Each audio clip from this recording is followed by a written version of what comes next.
Welcome to Milkshake Monday Backdrop, and I am Anita Helm, the podcast host, as well as we're having tonight Faith Helm, and we're going to cover two different sessions. We're going to cover Crack Your Foundation and the fight over the towel service. So I don't know any of the questions or things that Faith is going to talk to me about, so that's the way that we have it. We wanted it to be an informal time where we just kind of sit and chat and go over whatever things came to her mind and me to give feedback. So here we go. Okay, this won't be like an interview. So today my notes are through my phone. So if you see me looking down, it's because I don't have them on paper.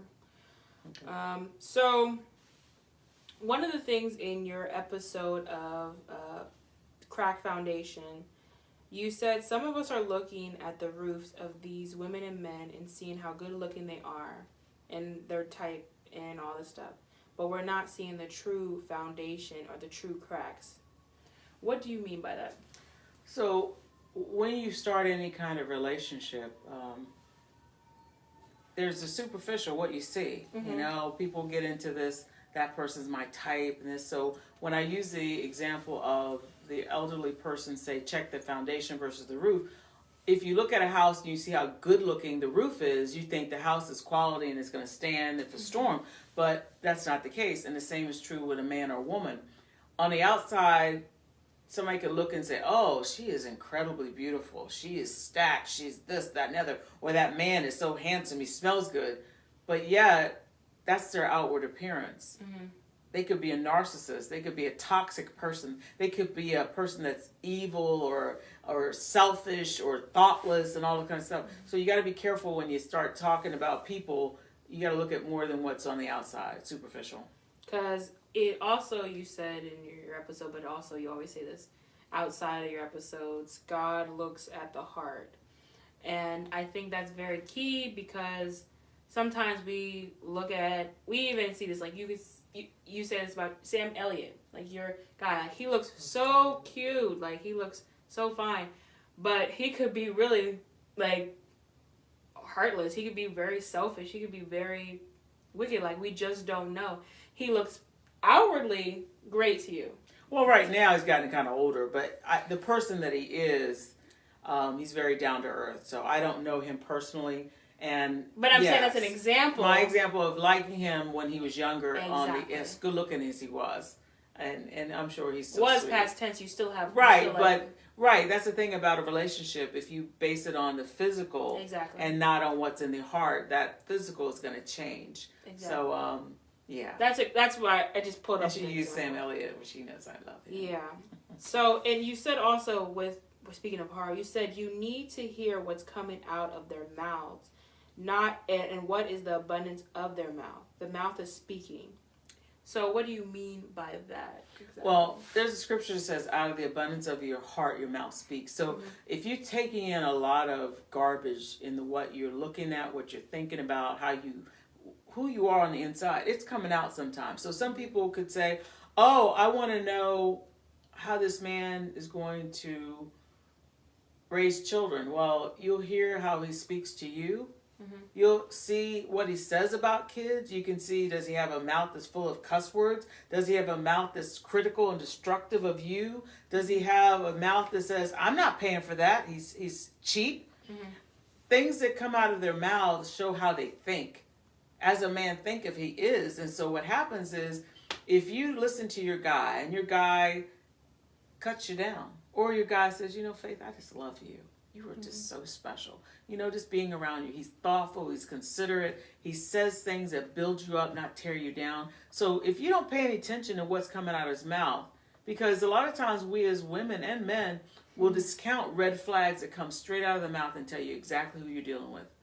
Yeah, when you speak of that, that actually brings up a conversation I have with a lot of my girlfriends. It's like, a lot of times in relationships, friends and just entering into a relationship of the opposite sex, of course, when it comes to, like, someone could say all those kind words or, say words and have action. But once you enter into that, and that can go into marriage, check out online, of course, but once you enter into that, this is getting real, we actually are marriage, I've heard and I've seen where the experience is different.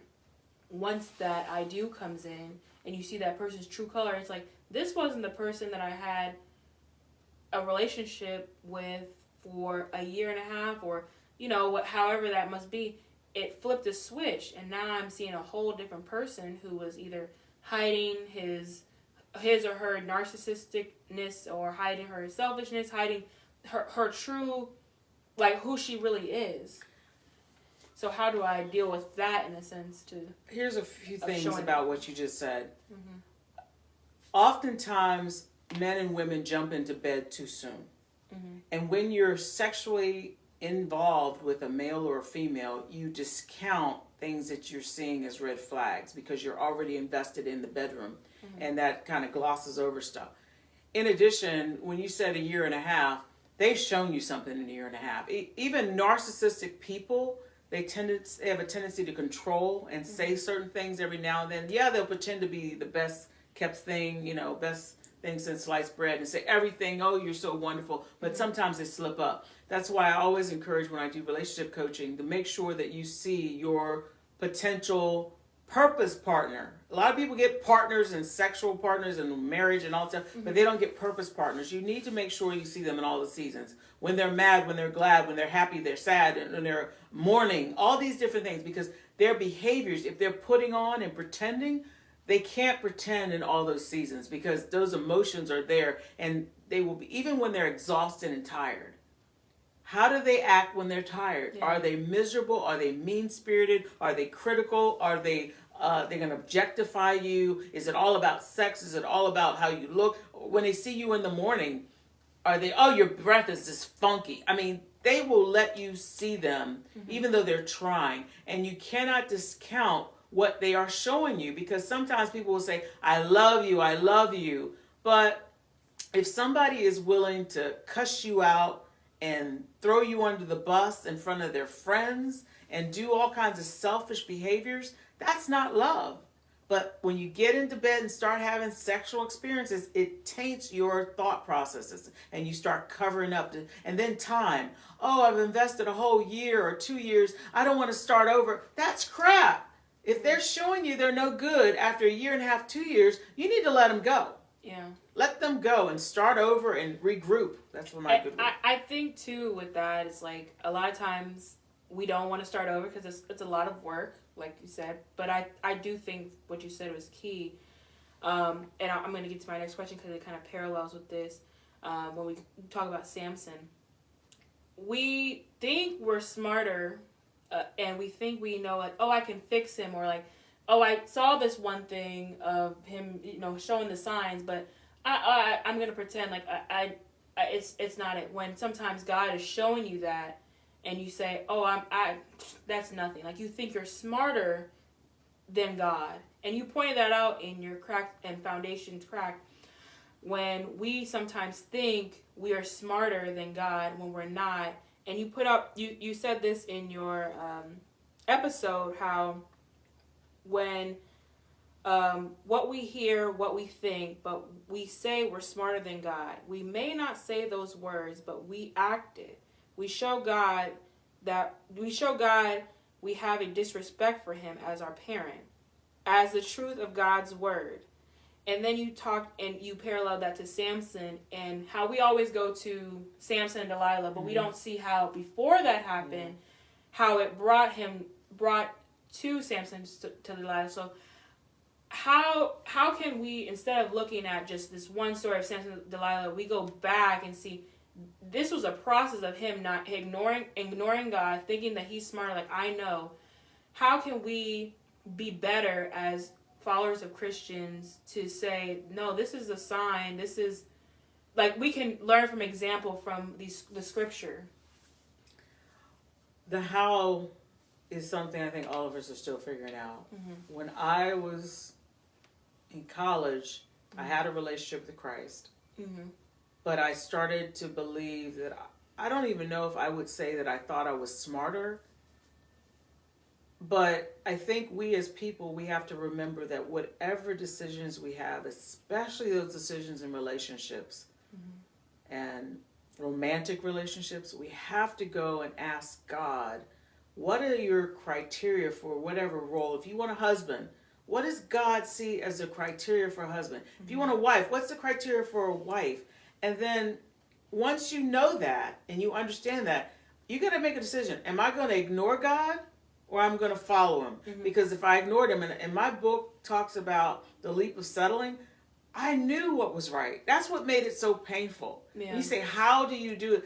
If you know what God's expectations are for the roles and responsibilities of husband and wife, as Christian believers, we either have to say, I'm going to be obedient or I'm not. And if you're not going to be obedient, then the consequences of it, they kick you in your butt. They kick you in your butt.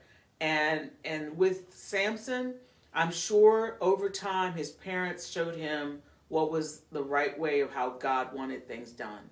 And all the time that he was saying, I want this girl, get her, they kept saying, can't you find somebody acceptable? To tell him, hey, in case your brain ain't working fine, that person is not acceptable to God.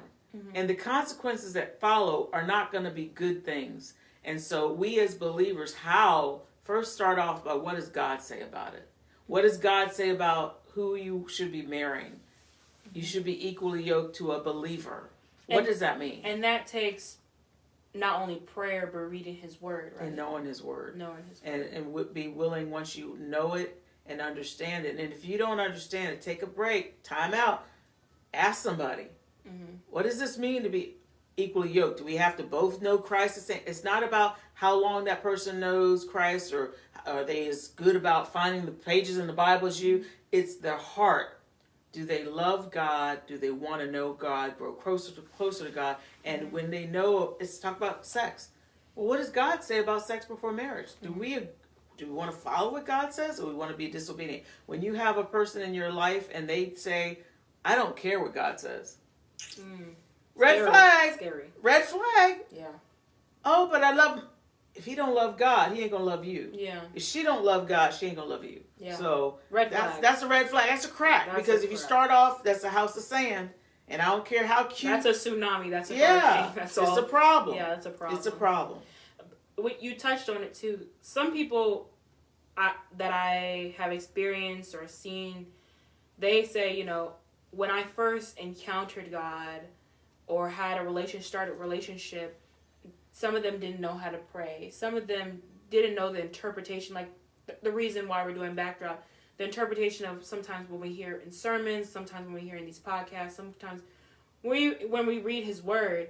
And you touched on it, I can't recite it like that, but when you said, go to a person, sometimes in your crack foundation, we don't like to, like we did in the last episode, ask questions.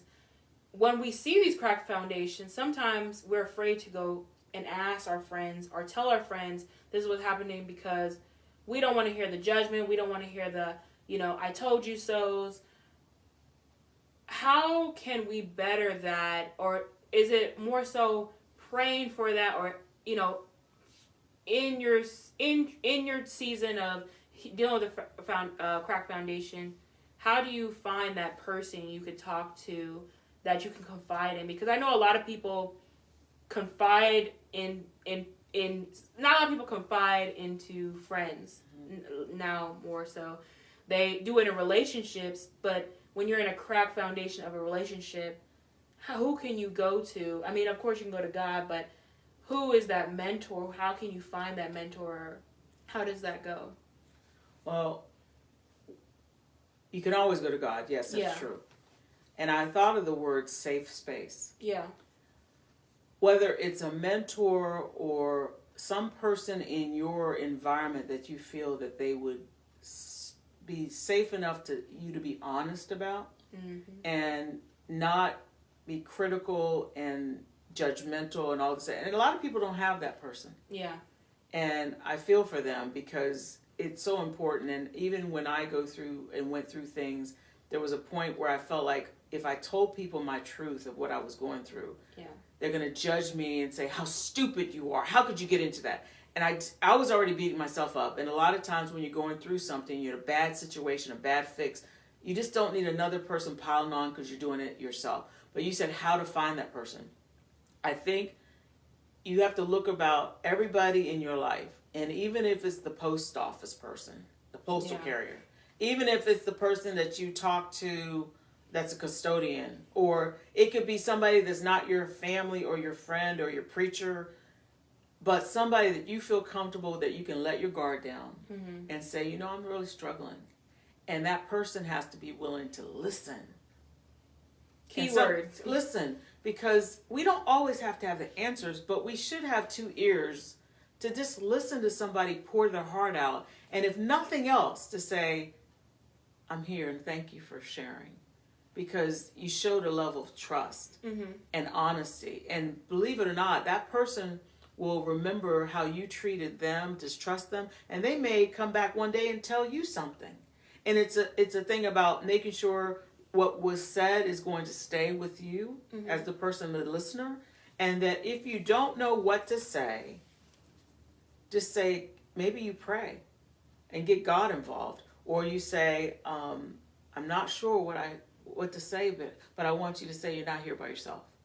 You're not alone. Because a lot of times when you're going through something, you feel like you are the only one and you're alone and there's nobody in your corner. And if nothing else, as a friend or a mentor or a family member, you're not by yourself.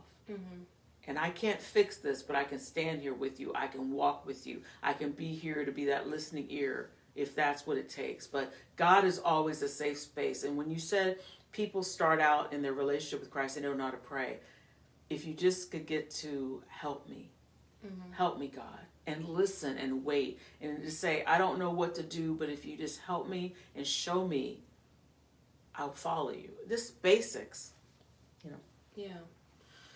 Yeah, that sorry, segue to another thing, but yeah, I've always wondered that, because I think a lot of times we see a lot of people after the fact say, you know, like,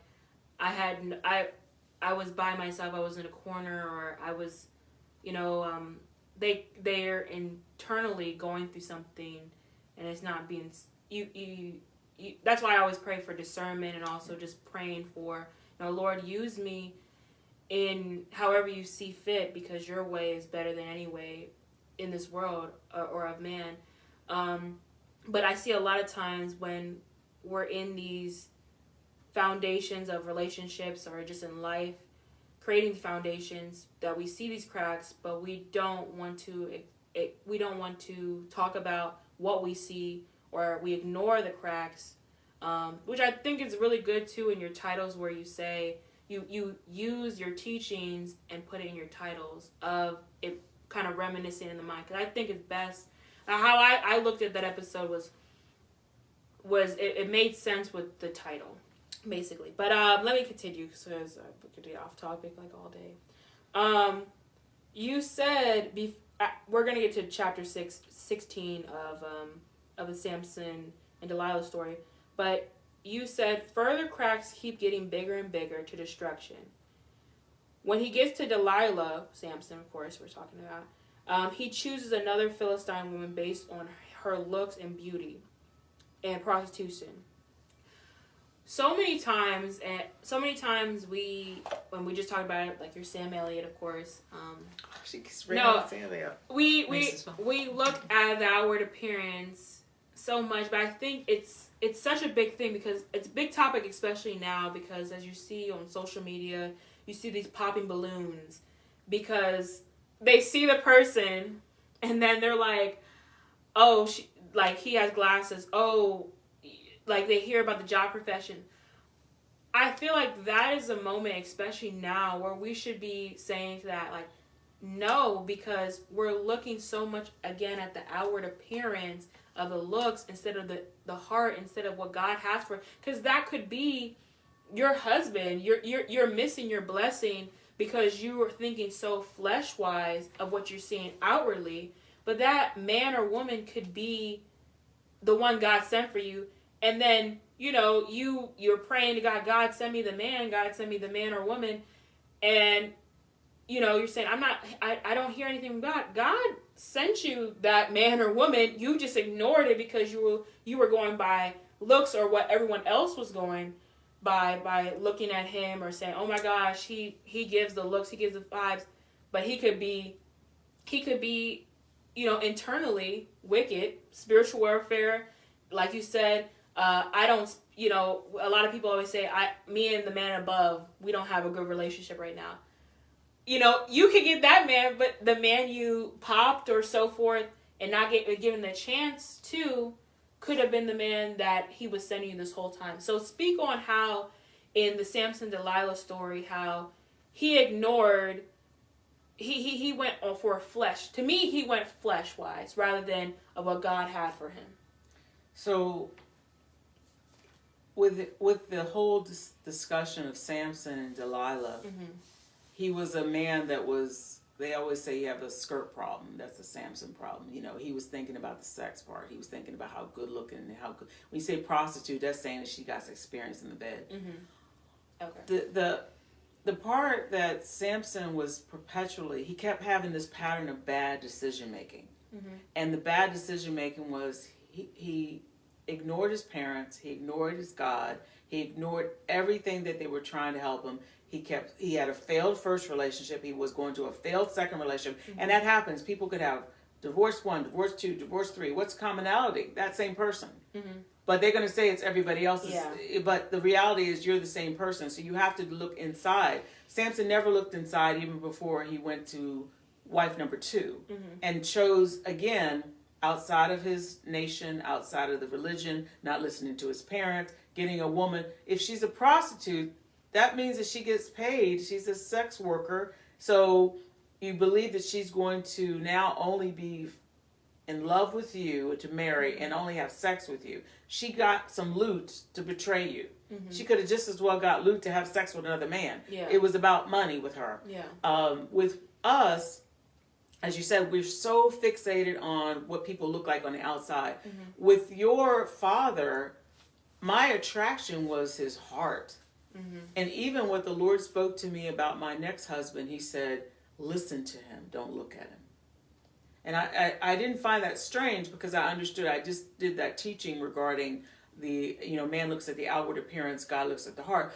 And I said, God, how will I know his heart? He said, listen to him. Out of the abundance of the heart, the mouth speaks. So God said, I don't want you looking at him. I want you to listen to him. And when you listen to him, and his heart will be revealed, which shows that if he loves me, meaning God, he'll love you. And what I saw, I never really looked at, your father would say he had a belly and he had a head condition. None of that mattered because when I listened to him, I saw his heart for loving God. I saw how he loved me. I saw how he loved Albany as a child. I saw how he loved the Word of God. It's like, it just was oozing out of him. And people would look and say, well, why would you get him? I was like, I don't believe you didn't get him. Yeah. I was like, yeah. And then they'll say, bring some good looking guy. And then he's just all about himself, selfish, doesn't want to go to the house of worship. He doesn't want to pray. He doesn't want to, if you can't pray with me, you can't have sex with me. Yeah. Because we got to be on one accord with this. And you got to understand, we got to make a vow and a commitment. If you can't make a commitment to God, you sure can't make a commitment to me. Yeah. So all this stuff about people looking on the outside, that I heard about the balloons. I know what the whole concept of balloons, but it's stupid. And, because they listen to us on the phone, I am getting every dating app. Every day I get 5 or 6 dating apps. I didn't know they had so many. And I was thinking, and these people, they put on these perfect looking people. Oh, he's just walking out. I said, that guy, he's an ad. He's like Canva, he's an ad. And I said, all these men and women self-marketing through the internet and posing and all this stuff. I said, get real. Yeah. Well, how are you on the inside? If you just get a tragedy, how are you going to act? And I always tell you as girls, I said, women, I said, if don't marry nobody that if some tragedy happens and they in a wheelchair or walker, are you going to still love them as though when they were running around? I'm serious, because things are going to happen. Unexpected things, aging things. You got to love what's inside more than what's on the outside, because everything on the outside is going to change. Do you think that's what happened first marriage?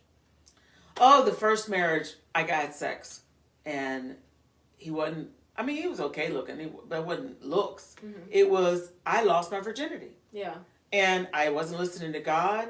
His heart was not right. He had no foundation. I just wasn't following God. And that was a mess. It was just a mess.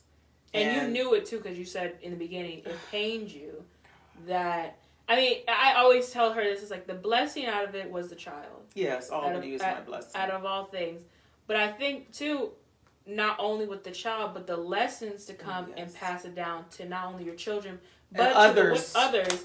Because I think leap of settling. Good Lord. Yeah. Oh my gosh. But even now, like your reaction to it, you still have in a mindset like, oh my gosh, like it pains you to look back at it, but it also should show some type of like empowering because you got out of that situation. Yeah.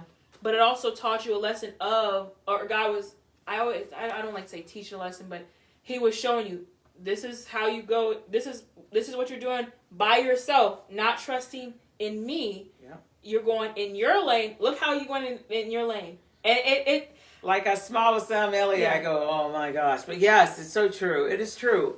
And even now, in this third time of wanting to be married again, I do not want to go back to patience. I'll wait on the Lord. I say it in the words, but I got to, because I don't want to do what I did for my first marriage. Yeah. I don't want that. I will. God could take it all the time he wants, because I had a horrible thing at first, I had a great thing to say, and I want a great thing for third. You said you're willing to wait, but in the beginning frame, let's ring back. I think a year and a half ago, you weren't. You were, but you. We do a lot of this, because I do this a lot of times with this too. We imagine things, and sometimes I think we need to stop doing that, because it just hurts us in the end.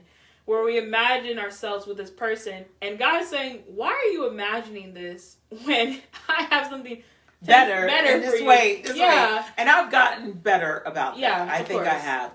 But it was hard because Exactly. I have been with your dad for 25 years. Yeah. And I had such a wonderful relationship of companionship, of love and friendship.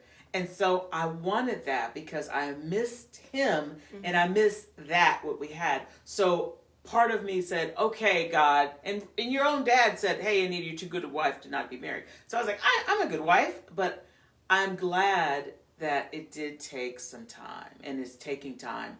I can say that on the other side of it, but at first I didn't, because I was like, I'm tired of this single thing. Mm-hmm. I want to have sex again. I want to be with somebody. I want, but it's like, nah, I don't want to just jump into something that ain't not right. And now that I see this corner of God turning with the book, with the different things, I was like, okay, God, okay, whenever it happens, it's fine.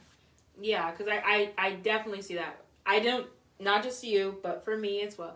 I do a lot of imagining, because I'm a romantic person, of course. Me too. But yeah, I have gotten better, guys. I've gotten better. Y'all don't see me. Different lane than I am. Yes. The last thing for the Crack Foundation, then we'll move on to the next one that just happened recently, this Monday. You talked in the end. You said we talk about self-esteem, self-image, and all this self stuff. But if you don't deny yourself and follow the Lord and trust in Him, you're like we just said, you're going to go in by yourself with your first marriage. You're going to go in this rough, dark lane of, why is this all happening to me? Like, God doesn't love me. But it's like, no, He loves you. You just didn't follow Him. Yeah. I think a lot of times we talk about self-esteem, self-image. We talk about, we're going to self-care, of course. But a lot of times I think we get that confused with selfishness, or being more just going me. Like, I'm going to listen to myself, listen to my flesh, rather than listen to God. Because God's there, and He tells us, point blank, sometimes I can admit this myself many times, where I go my own way, and then it's like, you see where you went this way? You see? This is why you went this way. You could have went this way, but you didn't trust in me. You thought of yourself. But how do you think of that? I'm hard-headed. I'm stiff-necked.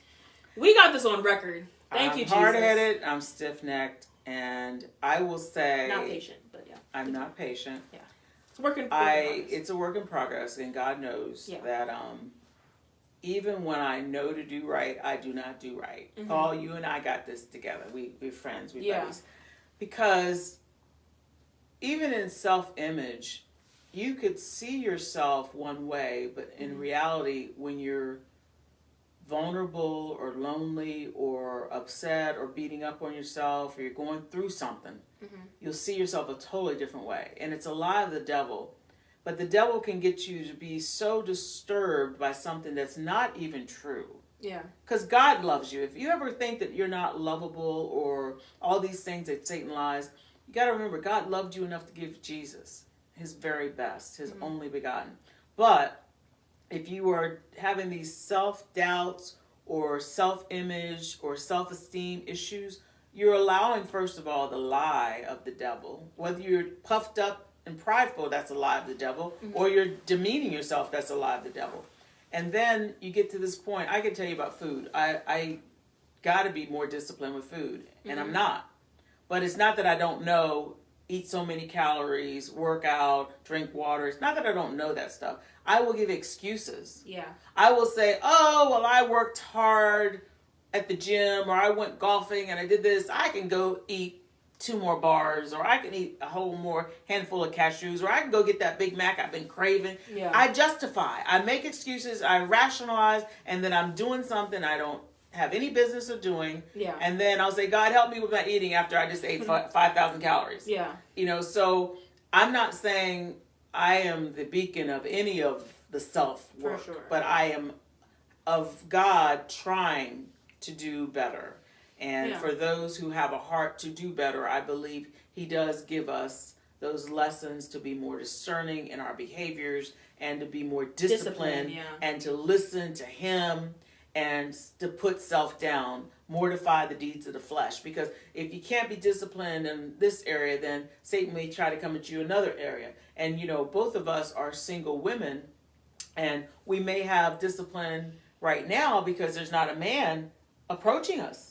But if we can't be disciplined when the man comes, in other areas, when the man comes and he starts touching you and stroking you and smelling good, you're like, okay, God said don't do this. Yeah. But if we can't control our appetites in the flesh with the food and with sleeping and with this, when that man comes, if we got not careful, we won't have the discipline that God says, I need you to be disciplined. I need you to start looking at yourself and following after this, because you don't want the tempter, the wolf, to come in, and then you don't have the discipline we need. So it's a work in progress. That discipline, we can go hours. A work in progress. A work in progress. Lord knows. Oh my gosh. Okay, we're gonna go to the next episode though. The fight over towel service. Your recent one that just happened Monday, and we'll just have a Monday. You said in the beginning how we always invite people, of course, to service and to church. But you said a key thing that sometimes people always say, I've heard this before where, you know, I'll see you guys next Sunday. I got my ticket. And I heard that, and when you brought it up in your recent episode, you said, a lot of people say, oh, I'm a Christian. That's good enough. I'm on the membership roll of a church. That's good enough. I clicked my ticket. I went to service, benediction over. Now I'm going back outside. And I remember when you said that, I remember a long time ago, Pastor Helm, dad, of course, said, a lot of times we come into service and we're just ready for the benediction. But the benediction, when the benediction comes, that's really, when we walk out of there, that's really when we have to work. And I say work because I don't have great vocabulary like my sister and my mother, master's degrees, of course.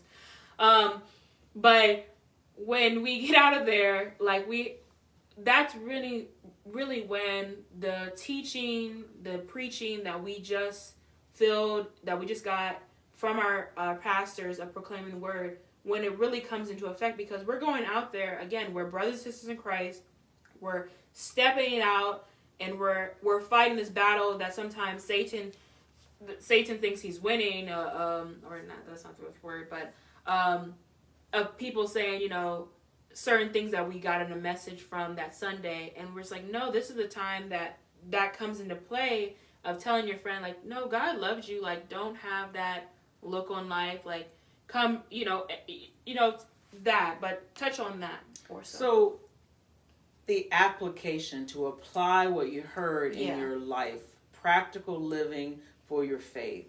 And what I think happens is, Dad used to say people check out. Even when they're in service, they just mind checks out and they think about everything they get ready to do. Distractions.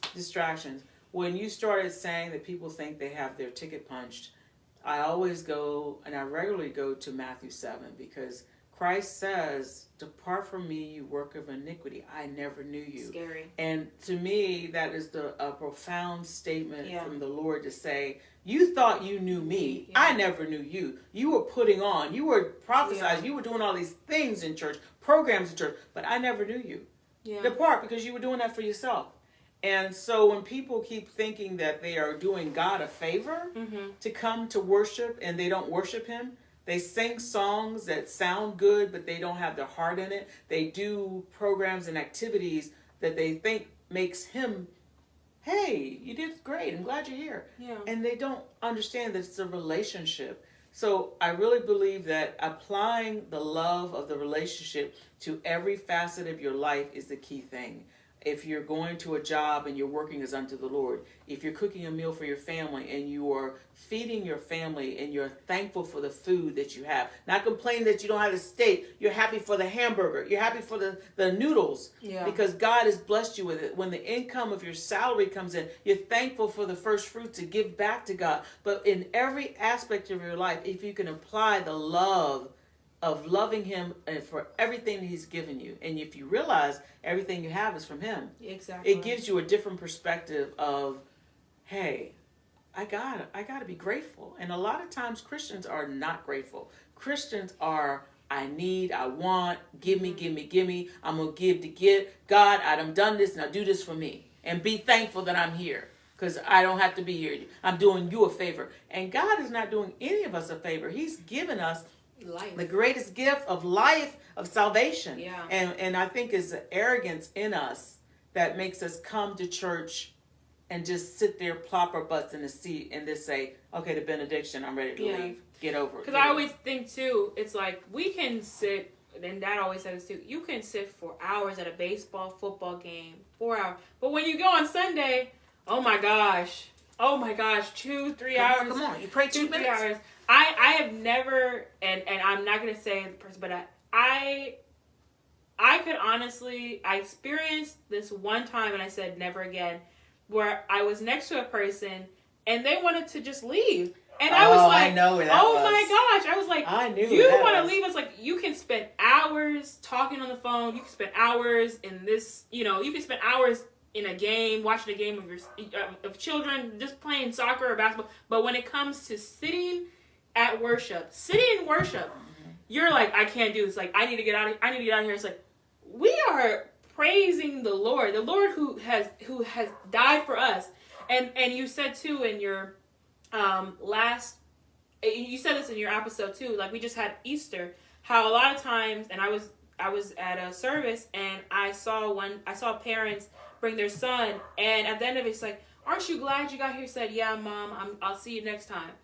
It's like, stop, like, we should not be accepting that behavior. Like, we should be real with that. But I have had 2 instances where the first instance, I was like, never again. I said, Lord, that is not something I want to see in my man. But I saw that and I was like, how can we as Christians do better in pointing those things out? I mean, or dealing with people who are there but not really there, And apologies if you hear my son. My son is upstairs. He's dramatic. The doggy son, Augie.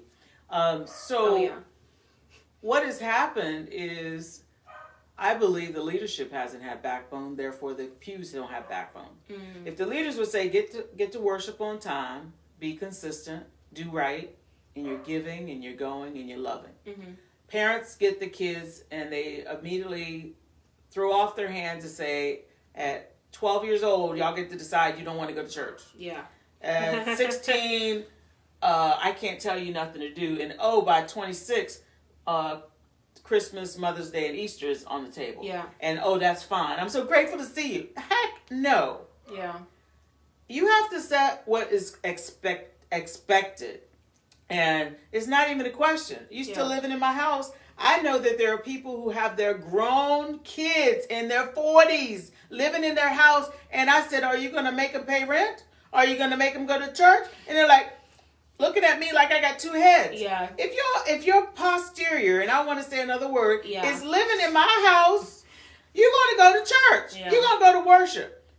And you're not going to go sit in Safeway for an hour pretending. You're going to go to worship because I'm going to ask you what you learned. But I think, too, when you touched on it, leadership. Leadership. I think sometimes the leadership is, and it's crazy to me, but it's not a business, of course, but the best way I can give an example is business. Business will have risk. I think leadership is so scared that they'll lose members rather than saying, I'm going to lose members per se, but I will gain followers of Christ truly. Exactly, disciples. Yeah. Because I would rather have a church full of disciples that love the Lord and mean it than have a bunch of crazy members that are always going to have an excuse for why they can't give, go, and do. Yeah. And that's crap. Yeah. Anyway. You felt it in your...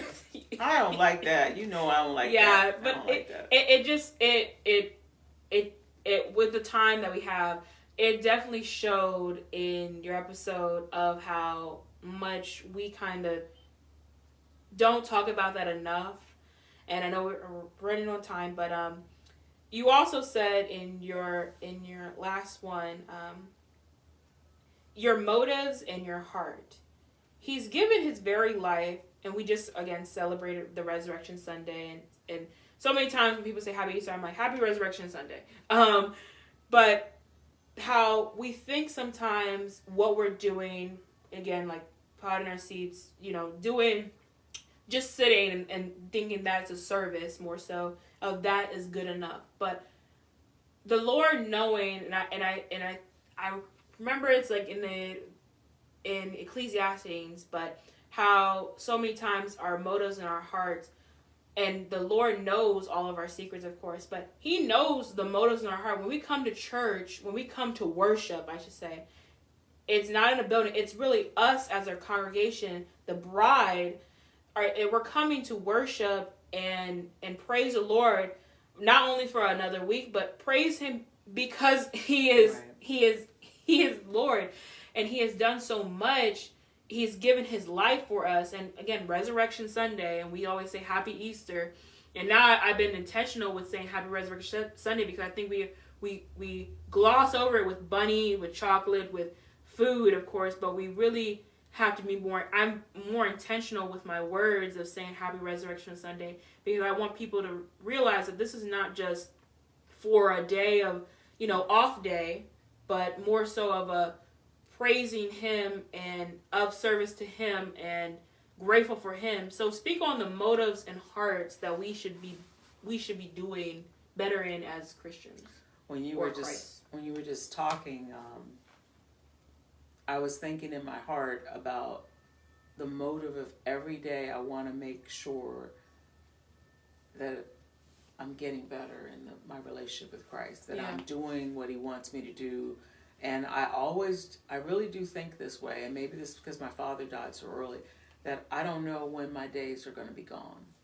And I do want everything I do to be in a motive that God, am I being faithful to what you called me to do in my books that you have on Anita? Have I loved the way you wanted me to love? Not the way I wanted to love or how I wanted to give. And even God will do stuff when I'm so tired. I rarely say the word tired, but when I've done 23 hours worth of something. Yeah. And I don't have any more gas in my tank. And all of a sudden there'll be somebody that needs me. And I'll just have to say, Anita, the Lord put him here for a reason. And I want you to do it as thus saith the Lord. Love them. Give them your full attention. Do whatever. And it'll happen that I will be faithful to do that, and then God will just revive me, and I'll get an energy, and I'll feel like, wow. And it's not that he's testing me, but he is saying, okay, I need you to grow up. Yeah. I can't have you be at this level of your maturity and not keep pushing and growing. It's like that muscle when you work out. Yeah. You got to keep pulling and pulling to get it stronger. And so motives to me if it's about you, and I always use this expression, I won't say the name, but I always used to see certain ministers that wanted to do stuff so they could be puffed up, named on a dais, and recognized, and in brochures and their names. And I said, when you're about that, and you're not, whatever happens, all that stuff won't get you to heaven. Whatever happens in this earthly plane, I want whatever God is not going to burn up and call junk. I want it to be, he's going to say, I found you faithful over those few little things that you had to do. And your heart was to please me. Your heart was to serve me. Your heart was to share love from me to them and to give to them. And I know there could be better teachers of the Bible. There could be better people that do everything that I'm trying to do in the name of the Lord.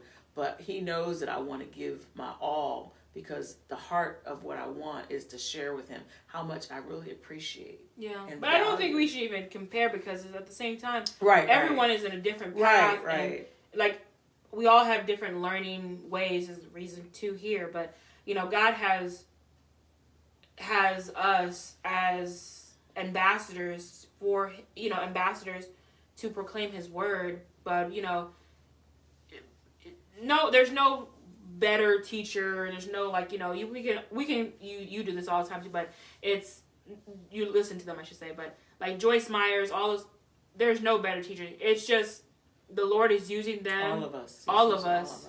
And, you know, that person could get something from this conversation, and, you know, rather than another conversation, because again, it could speak to, the Lord could use, he's using us, and it could help that person in doing that.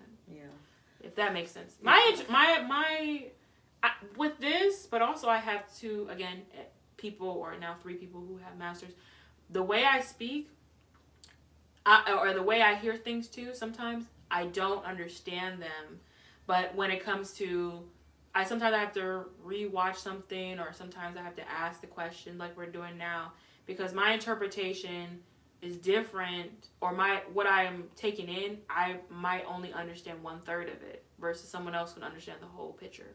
So, but I don't think you should beat yourself up about that, and I don't even know if it's about degrees or education. It's how we all learn. We all have different learning styles. So I may be a verbal learner, you may be a visual learner. Yeah. So it's not one's better than the other. It's just the way you learn and absorb things. And so I do think there's a value in us having a conversation back and forth, because there will be people that listen to me or anybody else, and they won't have the questions. So I think it's great to at least ask the questions, have the dialogue, and however you take it and understand it, that's a great thing that you want to understand it. So I commend you, and I commend even Milkshake Monday Backdrop, because had you not, again, brought it up, I don't think other people who are going to listen to our videos and our conversation, they're going to grow and develop.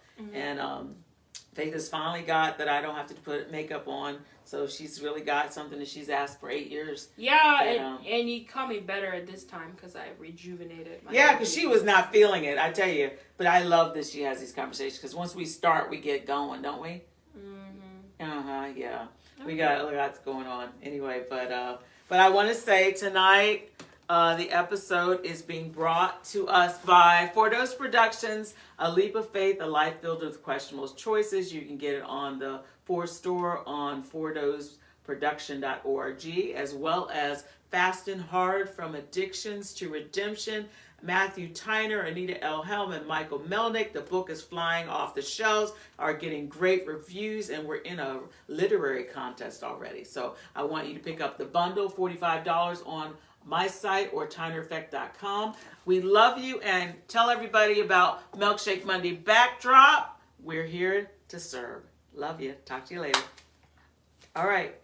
I guess I'm cutting it off, right? Yeah. Okay. For real. See my boobies. Sorry about that, guys.